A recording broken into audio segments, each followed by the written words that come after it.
Bom, vamos mais uma vez, e agora a última, falar a respeito desse livro aqui, Equipes Brilhantes, do Daniel Coyle, para a última parte, onde nós vamos falar a respeito de estabelecer propósito.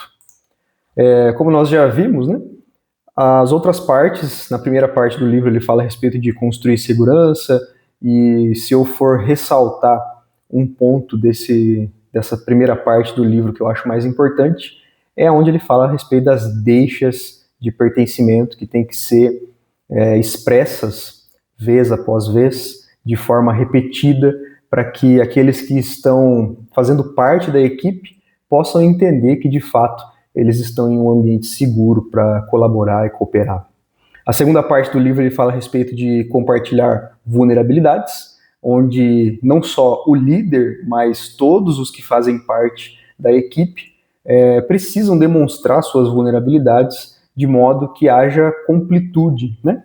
Eu acho que até um ponto interessante que eu acabei não mencionando no vídeo anterior, dentro desse tópico, é um conceito, né, do T-shape, o shape em T, onde pessoas têm um conhecimento, entre aspas, raso em vários assuntos, mas têm conhecimento aprofundado em alguns tipos de poucos assuntos. E quando você junta pessoas diferentes com diferentes T-shapes, esses conhecimentos aprofundados vão se complementando e você tem mais conhecimento aprofundado quanto mais pessoas com diferentes conhecimentos você tiver em uma sala. Ou seja, todo mundo vai se complementarizar, né? Nós não vamos ter aquela pessoa que sabe de todas as coisas, que tem todos os conhecimentos, que tem todas as respostas. Por isso que compartilhar as vulnerabilidades é tão importante. E agora, em terceiro lugar e por último, o autor ele vai falar a respeito de estabelecer propósito. E quando ele começa falando desse tema, ele traz um caso que aconteceu também nos Estados Unidos, que é a crise do Tilenol e como que a Johnson Johnson reagiu a essa crise, né? Nessa época, um opioide, né, um remédio para alívio de dores, que era o Tilenol, ele foi contaminado com cianeto em alguns lotes de produção, né? E isso ocasionou a morte de algumas pessoas. E por conta disso, eles tomaram, né, uma decisão muito ousada de recolher todos os medicamentos que estavam no mercado, e isso acarretou, obviamente, né, num prejuízo para a marca, num prejuízo financeiro. Só que o credo da Johnson Johnson, né, o texto, a missão, o propósito da empresa direcionou a direção da Johnson Johnson a tomar essa decisão, e eles não só evitaram que mais pessoas sofressem por conta dessa contaminação no remédio, como eles reganharam a confiança dos clientes, dos farmacêuticos e tudo mais. E tudo isso, né, o autor do livro argumenta que se deve ao credo da Johnson Johnson, que é esse texto que está até hoje afixado na porta de entrada da sede deles nos Estados Unidos. E tem algumas frases interessantes dentro desse credo, é um artigo de uma página, você pode até procurar aí, é disponível para o público, né, para que as pessoas possam acessar. Mas é interessante, algumas frases eu ressalto aqui, como por exemplo no primeiro parágrafo, onde ele diz: acreditamos que a nossa primeira responsabilidade é para com os pacientes, médicos e enfermeiros, para com as mães e pais e todos os demais que usam os nossos produtos e serviços. Então, quando o CEO da Johnson Johnson à época pensou nesse problema, né, e em fazer esse recall de todos os medicamentos, ele levou em consideração o propósito majoritário da empresa, que é esse: a primeira responsabilidade é para com os pacientes, médicos, enfermeiros, as mães e pais e todos os demais que usam os nossos produtos e serviços. Se ele não tivesse essa frase em mente, né, esse direcionamento, esse propósito claro estabelecido, muito provavelmente a decisão seria de talvez abafar o caso, talvez tentar entender um pouco melhor como sair dessa situação sem ter muitos prejuízos financeiros, mas aí ele estaria pensando, né, primeiramente, na responsabilidade dele com a empresa e não com os pacientes e não com as pessoas. Uma segunda frase que tem no segundo parágrafo diz: somos responsáveis por nossos empregados que trabalham conosco em todo o mundo. Ou seja, nesse ponto aqui, ele vai falar que ele precisa trazer responsabilidade também sobre aqueles que trabalham na empresa. E você denegrir a imagem da empresa com um produto ruim afeta também os seus empregados, afeta todos aqueles que trabalham na empresa e assim sucessivamente. O credo tem 4 parágrafos, é uma página, e acredito que vale a pena ler, porque ele é a visão clássica daquilo que as pessoas chamam lá de missão, visão e valores de uma empresa, né? A Johnson & Johnson tem isso estampado, e é isso que guia eles nas responsabilidades com relação a tudo que acontece na empresa. Mas, de novo, o que o autor do livro ressalta diante dessa crise que a empresa passou é essa primeira frase: acreditamos que a nossa primeira responsabilidade é para com os médicos, enfermeiros e pacientes, com as mães e pais daqueles que utilizam os nossos produtos. Pensando nisso, ele pôs as pessoas em primeiro lugar, ao invés de colocar a reputação da empresa. E por ter feito isso, a reputação da empresa foi protegida quase que como um efeito colateral. Então, o autor do livro ele vai argumentar que ter um propósito bem estabelecido faz com que as pessoas tomem decisões mais acertadas, de forma mais rápida, de forma mais confiante, porque elas sabem exatamente para onde elas estão indo. Mas, né, a gente pode parar para pensar e argumentar, tá, isso é legal, é um texto, né, são frases, mas como que só um punhado de frases simples e diretas consegue fazer tanta diferença no comportamento de um grupo? E eu vou argumentar que sim, faz toda a diferença. O ser humano, ele é completamente voltado para a linguagem, né? Nós somos um ser humano, seres de linguagem. O ser humano é um ser de linguagem. Tudo que nós fazemos está embutido implicitamente ou explicitamente a linguagem, seja ela verbal, seja ela escrita, seja ela corporal, não dita, né? Mas tudo tem a ver com a linguagem. E quando você transforma uma ideia em algo que todas as pessoas possam inteligir, possam ler e entender, internalizar, você inevitavelmente causa algum tipo de reação nas pessoas. Inevitavelmente elas vão ter algum tipo de resposta àquele sinal que foi emitido, seja com palavras, seja com textos, seja com sinais e com imagens, né? Então faz diferença. Ter um propósito estabelecido e escrito e visível para que todos aqueles que fazem parte do time, da equipe, seja lá o que for, vejam e entendam para onde as coisas estão se movimentando, faz a diferença. A gente tem uma frase aqui que o autor repete várias vezes, e eu repito várias vezes, e muitas outras pessoas já repetiram, que é: o óbvio não é óbvio até que seja dito. E ele acrescenta: tem que ser dito inúmeras vezes, com muita frequência, o tempo todo, para que as pessoas sejam praticamente doutrinadas com relação ao propósito daquilo que se espera de uma equipe. Mas bom, como que a gente então cria um propósito eficiente, né? Esse mote que vai guiar todas as pessoas.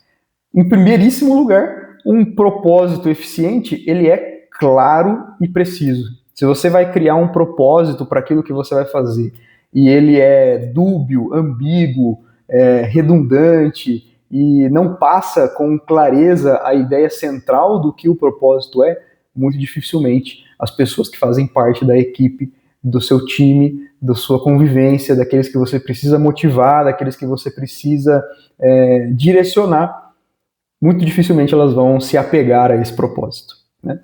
Em segundo lugar, tudo o que fizermos, né, enquanto equipe, deve apontar para esse propósito. Se você tem um propósito e ele não é perseguido com afinco, muito dificilmente ele também vai ser um propósito eficiente. Um propósito eficiente é aquele que as pessoas têm o prazer de buscar, de atingir, de ir até ele, né? Em terceiro lugar, ele tem que ser repetido e relembrado à exaustão. E o Daniel, ele até compara isso a um mote, né? Como slogans de empresa e coisas do tipo, frases de efeito, né? Porque esse propósito, ele precisa ser incutido na cabeça de todos aqueles que fazem parte da equipe. Todos eles têm que pensar de uma mesma forma, ainda que obviamente com divergências, né, como nós já falamos anteriormente, quando você constrói segurança e demonstra vulnerabilidades, mas todos têm que entender o propósito e trabalhar em prol do propósito e pensar no propósito o tempo inteiro. Em quarto lugar, o propósito eficiente, ele mostra onde nós estamos e para onde nós vamos. Ou seja, ele não simplesmente aponta o caminho, vá para lá, mas ele também demonstra de onde nós estamos saindo, porque é muito mais fácil você pensar fora da caixa quando primeiro você conhece o tamanho da caixa na qual você está colocado, né? Em quinto lugar, esse propósito deve ser atingível, ou seja, você não vai estabelecer um propósito que é inalcançável só para que as pessoas trabalhem em prol dele para sempre, né? E enquanto elas estiverem trabalhando, tá tudo certo. Não. O propósito deve ser atingível, porque se algo é feito e nunca se vê resultado, é quase que inevitável que as pessoas que estão trabalhando em prol daquele propósito sintam-se desmotivadas. Então elas precisam ter milestones de atingimento, elas precisam ter os atingimentos intermediários que fazem com que a equipe se mantenha sempre motivada e trabalhando em prol desse propósito. E por último, esse propósito, para ele ser eficiente, ele não deve ser otimista ao extremo, mas ele tem que levar em conta os obstáculos. Um dos pontos principais dentro do gerenciamento de projetos, por exemplo, é a análise de riscos, né? Sejam eles riscos positivos, de vantagens e coisas boas que podem acontecer durante o projeto, como riscos negativos de coisas que podem dar errado, obstáculos e problemas que nós possamos ter ao longo de um projeto. Então, um propósito eficiente também deve levar em conta os obstáculos. Essa frase, ela deve levar em conta que você pode passar por percalços até atingir esse propósito que está sendo proposto para toda a equipe, certo? Então, com essas 6 características, nós definimos um propósito eficiente. E aí, as pessoas tendem a trabalhar de um modo mais eficiente se elas conhecerem qual é a finalidade última do seu trabalho.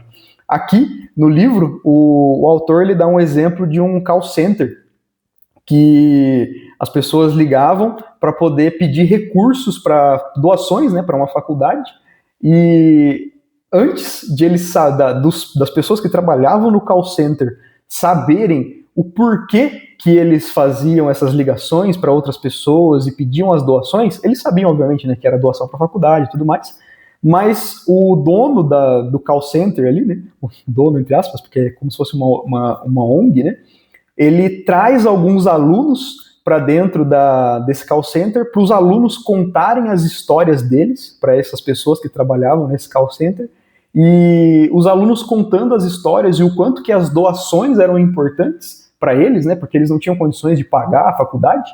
As pessoas que trabalhavam no call center, elas conheceram a finalidade última do trabalho delas. A finalidade última do trabalho delas não era simplesmente angariar recursos para a faculdade, era ajudar essas pessoas, esses jovens que não tinham condições de se formar, a terem uma formação, a fazerem uma faculdade. E aí o autor do livro relata que após esse CEO ter feito essa rodada de contato entre os jovens e as pessoas que trabalhavam fazendo as ligações não só aumentaram em quantidade, como o retorno das doações também aumentaram. Então, as pessoas tendem a trabalhar de um modo muito mais eficiente se elas conhecem qual é a finalidade última do seu trabalho.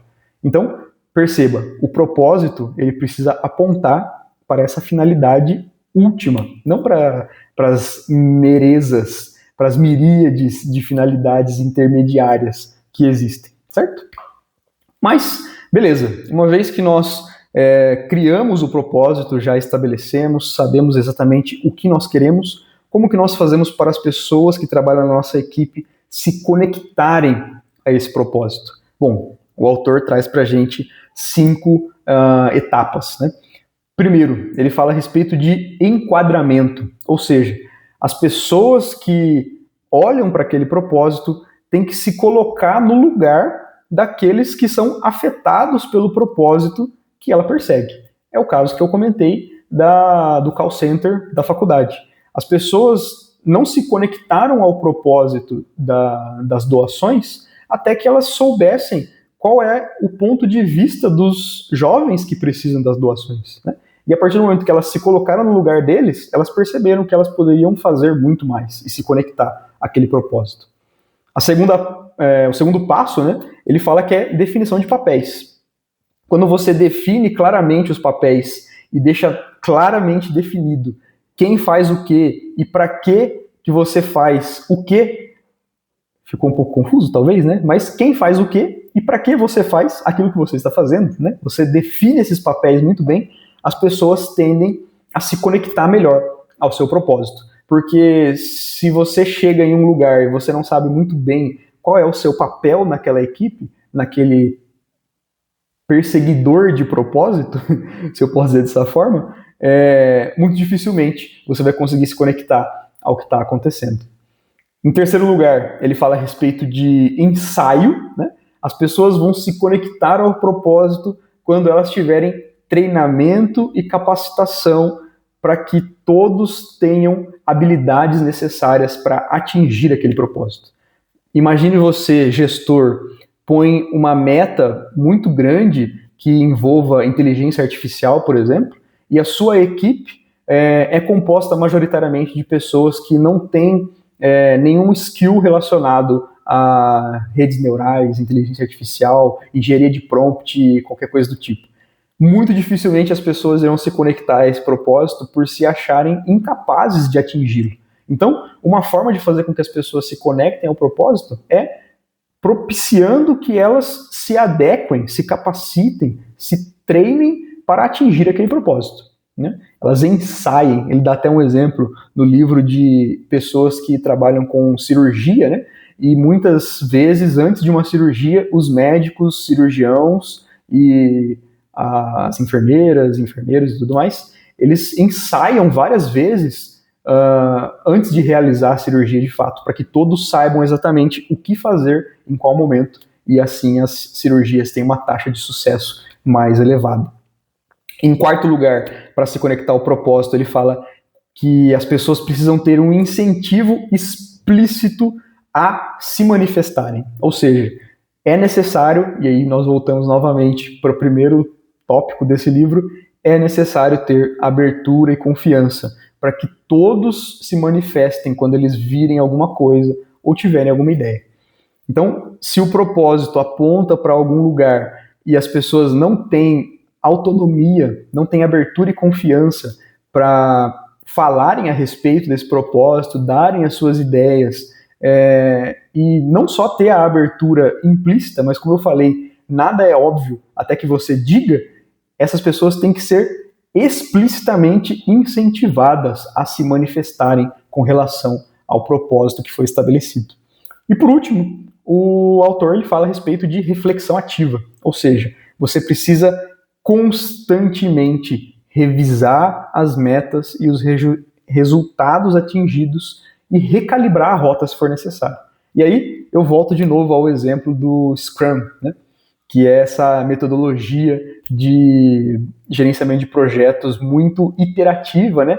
Que tem essa reflexão ativa como sendo um dos principais pilares, que é você ficar ali revisando o tempo todo se o caminho que você está perseguindo realmente continua fazendo sentido, né? Eu estou lendo um outro livro aqui que eu acho até interessante de falar a respeito dele em uma oportunidade futura, que são as 6 disciplinas do pensamento estratégico, e ele fala muito a respeito do mundo VUCA, né, que todo mundo aí já ouviu falar, mas ele fala que, na verdade, esse acróstipo devia ser de uma forma diferente, ele devia ser CUVA e não VUCA, porque a complexidade que nós temos no nosso mundo atualmente, ela é talvez o maior dos nossos desafios enquanto equipes, enquanto times, enquanto empresas e assim sucessivamente. Então, essa revisão constante do que nós estamos fazendo se faz necessário porque nós estamos em um mundo cada vez mais complexo, cada vez mais volátil, cada vez mais ambíguo e assim sucessivamente. Incerto também, né? Só para você não falar que eu não sei o que significa a sigla. Bom, então, dessa forma, nós fazemos com que as pessoas se conectem ao propósito e, novamente, diga e mostre o óbvio. O óbvio não é óbvio até que ele seja dito. E não é uma coisa que deve ser feita apenas uma vez. Isso deve ser feito constantemente. Deve ser sinalizado que as pessoas pertencem à equipe constantemente e que elas estão seguras nessa equipe. Deve ser sinalizado constantemente que todos podem compartilhar suas vulnerabilidades. E o propósito deve ser constantemente reforçado para que todos entendam para onde estão indo. E aí, com isso, nós fechamos essa trilogia, né, de ideias a respeito do livro Equipes Brilhantes. Realmente é um livro bastante interessante. Eu já contei a história, né, que eu achava que não existia uma forma de você construir uma equipe realmente eficaz e que isso era quase que uma coisa inata a algumas seletas pessoas, mas lendo esse livro eu percebo que sim, é possível construir equipes funcionais de pessoas que trabalhem bem juntas, utilizando os métodos corretos e fazendo tudo com constância e com verdade. Né? O ser humano, de novo, ele é muito competente em entender o que é verdade e o que não é verdade. E num mundo aí que a gente tem cada vez mais esquisito, né?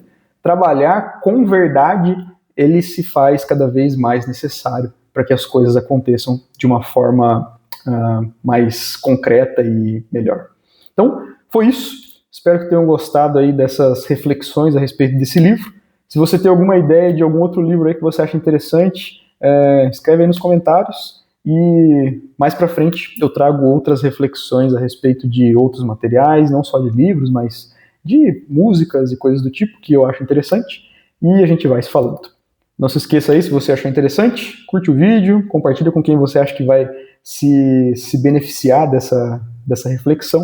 E se ainda não é inscrito, se inscreve aí no canal, que a gente está só começando. Valeu!